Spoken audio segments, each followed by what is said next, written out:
My siblings, please reach out your hands in prayer. Most High, we ask that I may speak with your voice. Hallelujah, hallelujah, hallelujah. Hallelujah, hallelujah, hallelujah. Rejoice and be glad, for your reward is great in heaven.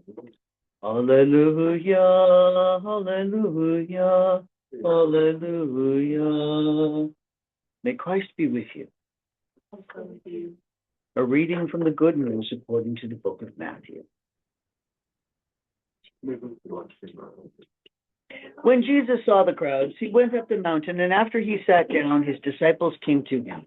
And he began to speak and taught them, saying, Blessed are the poor in spirit, for theirs is the kingdom of heaven. Blessed are those who mourn, for they will be comforted. Blessed are the meek, for they will inherit the earth. Blessed are those who hunger and thirst for righteousness, for they will be filled.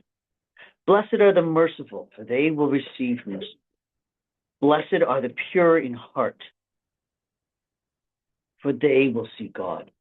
Blessed are the peacemakers, for they will be called children of God.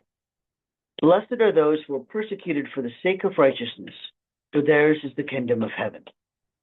Blessed are you when people revile you and persecute you and utter all kinds of evil against you falsely on my account. Rejoice and be glad, for your reward is great in heaven. For in the same way they persecuted the prophets who went before you. This is the gospel of our Lord. So this is our first week back after I was dealing with surgery recovery. And we have seen a lot of things we weren't expecting to see during Epiphany Tide. And we're coming up to Candlemas now with a lot of revelations and a lot of troubled waters. And I'm going to point out that these are actually the readings for this week. I didn't cherry pick. This is what was in the liturgy. It's Beatitudes Sunday.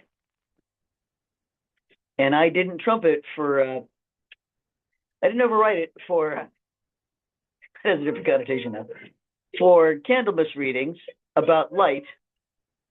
I was all set to, and then I went and looked at what the readings really were, and I'm like, nope, never mind, I'm good. Because we are seeing our nation struggle over where the kingdom of heaven is and what the kingdom of heaven means and what Jesus means. And we have two very different narratives. We have a story based in a wrathful God who hates us so much that the only thing possible to blot out that hate is God's own sacrifice. And that the only way to be in line with God is to meticulously follow whatever set of rules your authority figure tells you are the right set of rules to follow. And I regularly refer to this as fire insurance Christianity. Then there's the other narrative that says that God has always sought union, even when the Israelites were not exactly fans of union, with their neighbors, with God, with each other, you pick. And gradually, God expanded the idea of who to be in union with and to build a kingdom until it became time for God to separate off a chunk of God to walk with us through our troubles and say, this bloody way is done. Let's have a way of love now. And y'all might have picked up by now that I really pulled to the second one.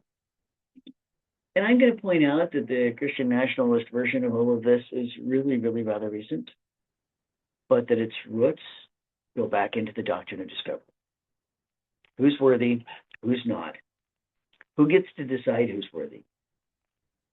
And the answer of God has always been, y'all come in. But it's so hard for us to accept that. We don't want the person who just hurt us to come in. We really don't. And you see that in Zephaniah, where Zephaniah is talking about all the humble people who are trying to follow God's way will be safe on the day of God's wrath. On the day of wrath, certainly. On the day of lots of things going bad, certainly. But we see too often and hear an echo of El's origin as a storm god in the way that these peoples understood deity. It took a long time to realize that deity was bigger than this rock or that tree and this well or that storm. It took a long time to realize that maybe we're all in this together. And I'd argue from certain current events that we're still lacking that understanding. And Zephaniah's point is that we can seek refuge in God. We will pasture and lie down, and no one will make us afraid if we can just build that gentle pasture. And then Psalm 145 goes into happy are those who help us in God, and how God gives justice to the oppressed, food to the hungry, sets prisoners free, opens eyes, lifts up, watches over strangers, upholds orphans and widows. Happy are we whose help is in God. And then Corinthians talks about our own call. Not many of us are wise. Not many of us are all that in a bag of chips, really. We have this strength and that weakness, and we actually need to work together to come up with an actual effective response to anything, because none of us is perfect. And none of us is able to just step up and wave a magic wand to make everything better. It's always been all of us. And coming together and community wisdom always shames those who think that they're wise, because there's so much more richness when the community finds their voice. So yes, we are foolish to shame the wise, and we are weak to shame the strong. We are despised to abolish those who think that they're in power by showing a greater power, love.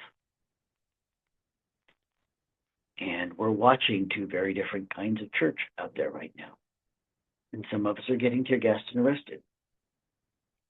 And some of us are preaching division. And I see no division in the good news of the God of love. So I'm guessing I'll stick with the tear gassed and arrested people. We have been taught for a very long time that whenever you're not sure where God is, to look for who's on the side of the poor. That's always the answer.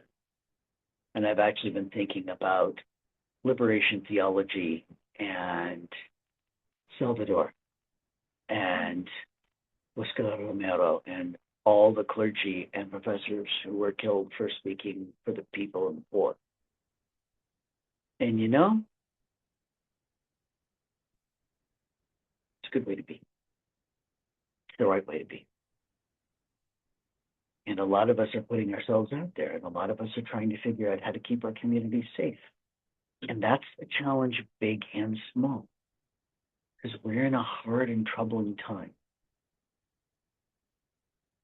And so sometimes it's important to be the lifeboat. Sometimes it's important to have a lifeboat. And all the time, it's important to wrap your arms around other people in love, whatever you're doing. So I want to point out that, yes, we have martyrs. We'll continue to have martyrs. And they are known by their fruit. And we need be real about what's going on and be real about loving people and be real about the victories. Luis has been freed with his father by a judge in Texas whose ruling had two quotes, one of which was Jesus wept, and a picture of Luis in his little floppy ear hat.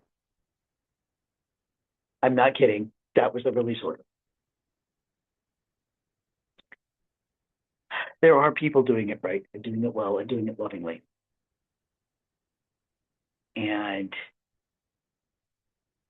I want to remind you also in this that yes, we will have mourning and we will have poverty and we will have weakness and righteous anger and mercy and the desire and the need to purify our hearts, because we cannot descend to hate in response to hate.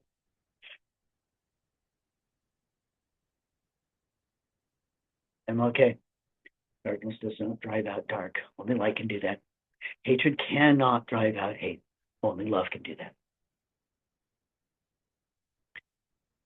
So we need to be all of these things, but we need to be aware. I've been calling it a marathon, and I had somebody check me on that. Last Sunday, I was at a Queer Christian conference, and they pointed out it's not a marathon, it's a relay race. And that makes so much more sense. It is so much more accurate. So there are times to move forward, and there are times to move back. And you need to have safe back places where you can give a little water, whether it's down the throat or in the eyes, where you can give a little nourishment, give some fresh air, maybe less acrid air. We have to have both places.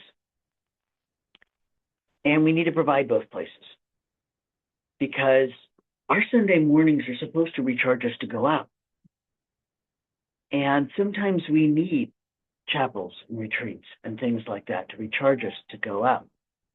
And so we need to listen for what our call is as part of a community, that not all of us has to be each piece of it. We just have to be listening in our nows. And I know that I've had a lot of seemingly conflicting things that I'm finding myself moved to do right now.